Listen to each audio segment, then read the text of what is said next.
One of the things I want to share is always have a marketing swipe file. Another thing I learned from Dan Kennedy. So if you're on social media and you see something that has not just a ton of likes, a ton of comments, but now that based on what Josh shared, which is a huge gold nugget, is if you see an article that has a lot of shares, take the time to actually read it and digest that content and try to dissect and figure out what made that so valuable that hundreds or thousands of people wanted to share this. And then don't ever swipe and copy that content, but figure out the framework, figure out what was it about the content, the structure that made it work, and then apply that in your line of thinking and apply that, as you start to create content or you hire somebody to create content for your prospects and for homeowners. You said we have 4 months of text messages left, and I want to kind of ask you a follow-up, but to that end, guys, if text messaging, even cold calling, and I'm curious if Josh agrees or disagrees, if those are a few of your main marketing channels, now's the time to start expanding your marketing reach and making sure that you have other channels, inbound and outbound, because you don't want to put your business in a precarious situation where you're relying on one particular marketing channel, that regulations come down the pipeline, carriers shut things down. It just becomes more complicated or prohibitive to do those marketing channels, particularly legally. And then all of a sudden your lead flow dries up. So I was going to ask you, is there anything in particular you've heard, anyone you've spoken to that's credible, that makes you feel, hey, we're probably looking at another 4 months here of just being able to market through text messages? Or is that just kind of a gut hunch? No, I looked deep into this a year ago. I had a video out there that anyone's free to watch about what's going on with all the regulations. So essentially, it's Verizon, AT&T, T-Mobile. They are getting competition from different services, WhatsApp, Signal, Facebook Messenger, and you don't get spammed on those like you do with your texting.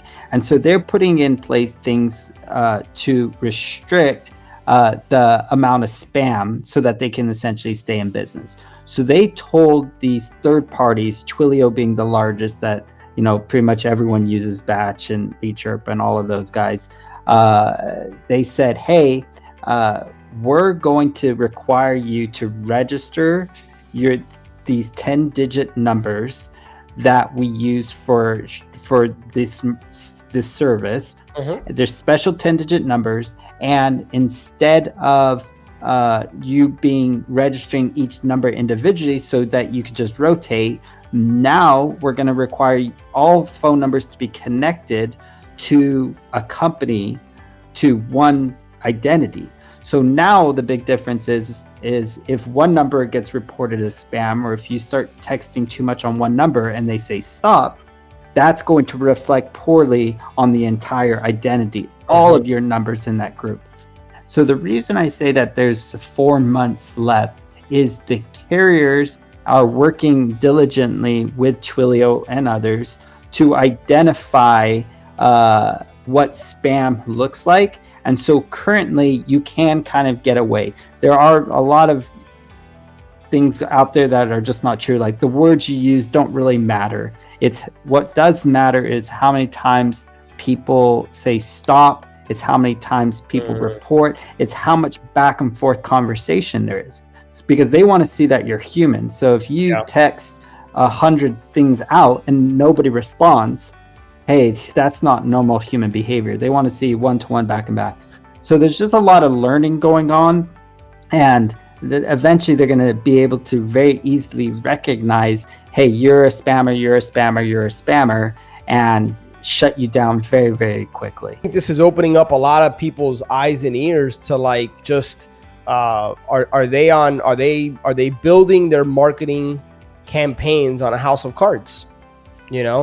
Not if you go deep. And so that's what my message is right now, is you're always going to be able to text message, right? Like that's not going away, but you're not going to be able to message 10,000 people a day. You're going to be able to message, say, 200 people a day. So you want to start crafting those messages so you elicit responses. And it's not just, hey, are you interested in selling your house? But it's, hey, I'm bringing value. I'm not just interrupting you, but I'm actually bringing you value here. And the way to do that so that you are targeting the right 200 people is start going niche on your list. So stop just pulling lists from like these $99 a month services and really put in that legwork to get the harder to reach list. And that's going to save your bacon 6 months from now, because there's a lot of them and very, very few people go after them. And there's a lot of creative things that you can do to go niche upon niche upon niche. And so when I talk about at the top of the show is, hey, this show is dedicated to help you become a smarter marketer. This is exactly what it takes. It's either going deep or aligning yourself with a marketing agency like Josh's that understands this. And one of the things I appreciate about Josh that I've gotten to know him is that he went nationwide PPC and understands marketing. And that's what allowed him to do over 300 wholesale transactions. And, being a smart marketer is what allowed him to figure out ways to drive his cost per lead down to 60, 70 cents per lead. And one of the things that still blows me away is that he's done all these real estate transactions and he's had 1 or 2 conversations with sellers. He's built systems and he's focused on what he's really, really good at. And that's what makes him a successful entrepreneur, is that he's figured out that, hey, this is a challenge for many real estate investors and he's provided a valuable service to do that. So